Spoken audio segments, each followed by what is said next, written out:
Well, good afternoon, coasters. Now, the building that we're looking at the moment is what they call the Jade building. And it's the building that Westland District Council has entered into a contract which is now unconditional to purchase. It's the largest building on the entrance to our town. It's not that old and it's substantial. Now, one of the things that came through in the submission process was the number of people who had information incorrectly fed to them. It certainly wasn't from council staff and it certainly wasn't from councillors. So to be very clear, council maintains its commitment to ensuring that the Carnegie building has a long-term future through earthquake strengthening and refurbishment. In fact, we're in the final stages at the present time. Many of the recent submitters seem to have been told that the Carnegie building refurbishment and strengthening was not going ahead. Well, nothing could be further from the truth. I can't blame council staff for not getting the message out. They put it out very, very clear. And once again, I think it's time to stick to facts, not gossip. Now, council has agreed to purchase this building, which is at 41 Weld Street. The final purchase price is $1.2 million. That's $300,000 less than what was first agreed, as it was negotiated down due to the results of our building report.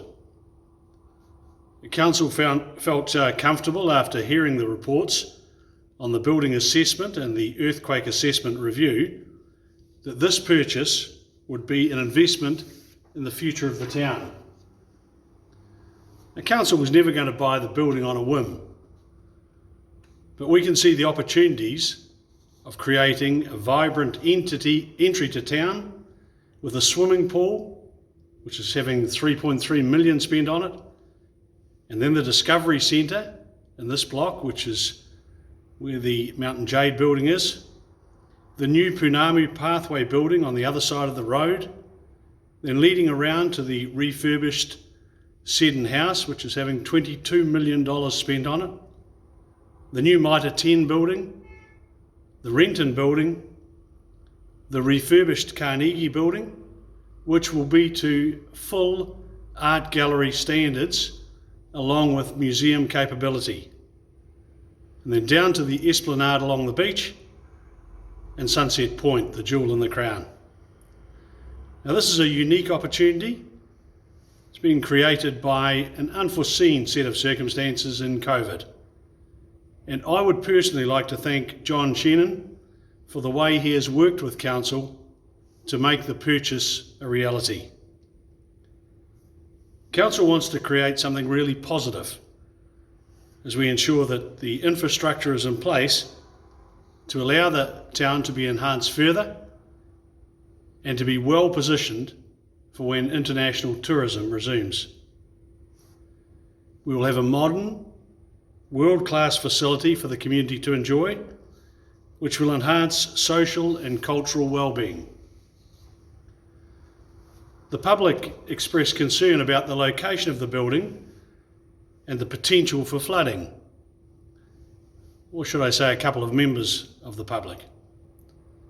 However, records show that the building has not been known to flood, and Councillor Jeannie Cogan was the manager in the building for over 25 years.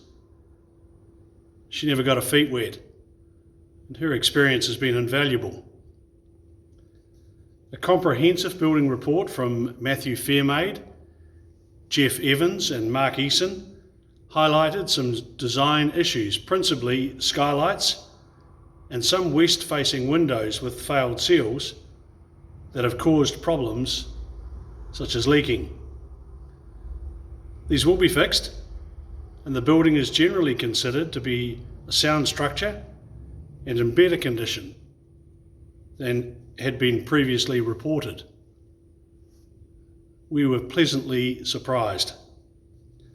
The earthquake assessment review from Simcoe Consulting stated that the building itself is of sound nature, but would require some strengthening work to get a result of 67% National Building Standards. The price of doing this has been built into our projections. Now, 67% is considered an acceptable seismic risk by the New Zealand Society of Earthquake Engineering. Council will develop concepts for the new building and how the library and some of the museum exhibitions or exhibits will shift into this space. Clearly there's room for other rental offices, there's room for an information service. Now, our staff are very positive about the idea and have provided feedback on their vision for the building. And we'll be discussing that with the community in the near future. Regardless of who is in power after the 17th of October, it's going to be a rough ride.